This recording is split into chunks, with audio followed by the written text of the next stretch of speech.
Yeah, the Los Angeles Innocence Project is jumping into the case for the convicted double murderer. They filed several motions asking the court for permission to test several items, saying in part, quote, evidence has been discovered that points to Mr. Peterson's innocence. Innocence? What are they talking about? He, of course, was convicted back in 2004 for the death of his wife, Laci, their unborn son, Connor, in Modesto, California. The main evidence that led to his conviction included a couple things, mainly the fact that the bodies of both Laci and Connor turned up in San Francisco Bay, and that, of course, is where Scott Peterson was there fishing in his new boat the day of Laci's disappearance. And plus, the thing that really stands out about this case were the bizarre interactions Peterson had with investigators and his mistress, Amber Frey. She helped the investigation by secretly recording Peterson while his pregnant wife was missing. Those recordings were played in court, and Ted, you were there, front and center inside of that courtroom during this trial. And those recordings were a game changer. They shifted the entire trial. He was, it looked very good for him until that point, even with the fact that the bodies were found in the bay, because it was announced, his alibi was announced within 24 hours of Laci going missing. So the theory from the defense has always been someone else did this. There was a robbery across the street. Those robbers took her, dumped her in the bay once they found out where Scott was. But Amber in that courtroom killed it for him, because those recordings were of a lying, horrible man that had a beautiful pregnant wife at home. And a couple of the things he said at one point in one of those recordings, he said, "This is going to be my first Christmas without my wife. She's gone." This was 2 days or a week before she went missing. It was part of it. The question now is, so the LA Innocence Project, what do they have in their filings? And I've read through them. They reference this new evidence. Well, they're also asking the court to test some old evidence. A van that was found on Christmas Day, the day after Laci went missing at the Modesto airport. I remember at the time, that was a piece of like, oh, okay, that's interesting. Poo-pooed by prosecutors. They want to test some materials found that washed up with Laci's body in the San Francisco Bay, specifically this bag, as they call it, a Target bag, not Target the store that we're used to going to, it's a shipping company that has plastic, and some duct tape around it. So why are they targeting this? I talked to the attorney that's been representing Scott for many years, and yesterday, back and forth. He says that they have been totally briefed, and they're looking at specific items that they're zeroing in on, and it's going to be fascinating. This is willy-nilly. This is serious. The Peterson family and Scott has been maintaining his innocence for years, and we've heard this time and time again, the robbery across the street. Well, one thing that did happen after, I don't know if you remember on Court TV here, when they had the big jury inquisition. There was strawberry shortcake? Yeah, strawberry shortcake. They brought her into San Mateo County to question her about the process. Well, he lost that, right? The judge ended up ruling against him. But it was in the news every single day in the Bay Area. And someone contacted Scott Peterson's sister, Janie, after that, after this was in the news, and said, hey, I have this information, new information. Could it be related to that, I wonder? Wow, that could be a game changer. It's a story that so many people know. It's iconic when it comes to murder trials. Let's bring in our guest to discuss this in California.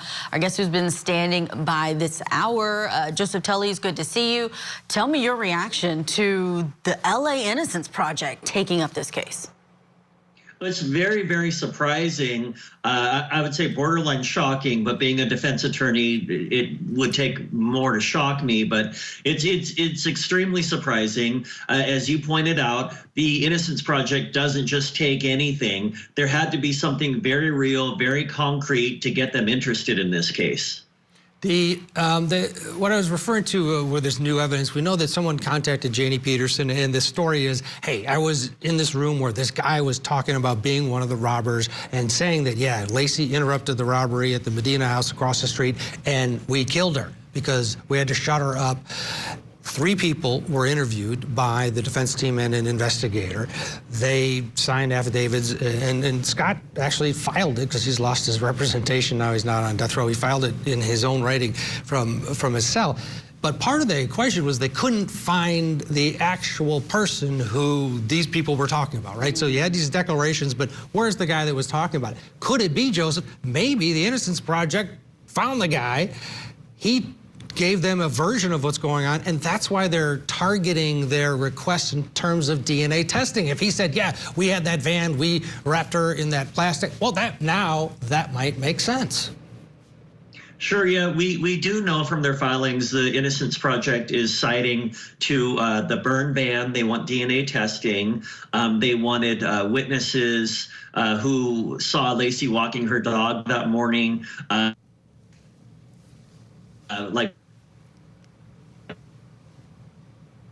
And they're citing to things related along those lines. So what I've seen exactly supports what you're saying.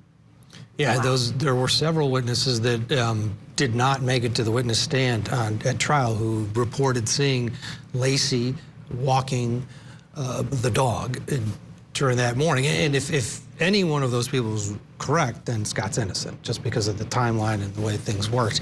The defense didn't bring them on, so it's interesting the Innocence Project also wants to look at that. To me, they're asking for old evidence to analyze it, but they keep referencing new evidence in their motion. So do you think it could be a new angle on that evidence or a new look? But that could be the witness that you're mentioning. It has to do with this robbery, or at least a van, you know, an abduction, and it sounds like they've got an identity and they want to connect it with some DNA. And Joseph Telly, I just want to ask you the follow-up on this, that even if there is this new evidence, I mean, we see appeals. So we see defense attorneys finding things that went wrong in the first trial, things that went wrong in the investigation. They file that in appeal.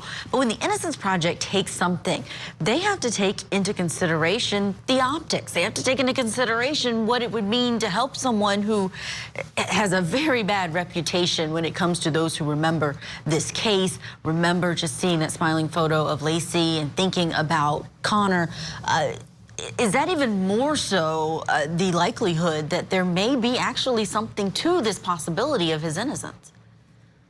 Sure. Yes, I think that while there wasn't any direct evidence, or barely any direct evidence linking Scott Peterson to the murder, there was very strong circumstantial evidence. I remember, to me at the time when the news was coming out, finding like cement powder in the boat, the same boat that he went fishing in around the time of the disappearance. That was strong circumstantial evidence to me.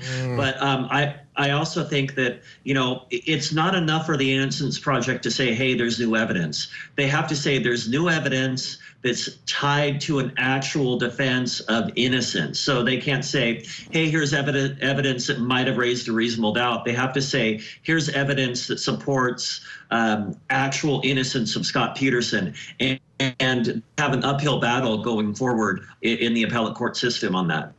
Yeah, and that's the key, right? Is that at this point, he's exhausted a lot of his appeals already. He's off of death row, so he doesn't have Cliff Gardner working for him anymore, who's a fantastic appellate attorney in the Bay Area. He's in this position where the Innocence Project is fantastic, and Pat Harris, talked to me yesterday and said, "This is great. You know, we couldn't be happier to have them fighting this battle." Joseph, you mentioned the cement. He made anchors, and he admitted that he made these anchors. The state opined that he used them to weigh down Laci's body because that's the only reason that how he could do it. They were trying to figure out how he pulled it off. The cement residue, he had an anchor there, and he used them, and he made them, and he admitted that. All of the, if you deep dive this, and this, I've done it for years. Here's the problem with this case. It's always bugged me, is that you see him, you hear him, and you get the details of what he did with Amber and all these lies, and you think, oh my God, he did it for sure. I said that many times, he did it for sure. Then you sit through the trial, you go through the evidence, and you're like, wow. You would think that X, Y, and Z there would have been blood in the house, there would have been something. There just isn't It's not 100% for me. And I know a lot of people make fun of me and say that I'm a dumbass for not thinking that he's guilty, but I've always had this weird sense of there's like a 5% chance the guy didn't do it. And now the Innocence Project is involved. I say stay tuned, Joseph Tully. Something's coming. I agree.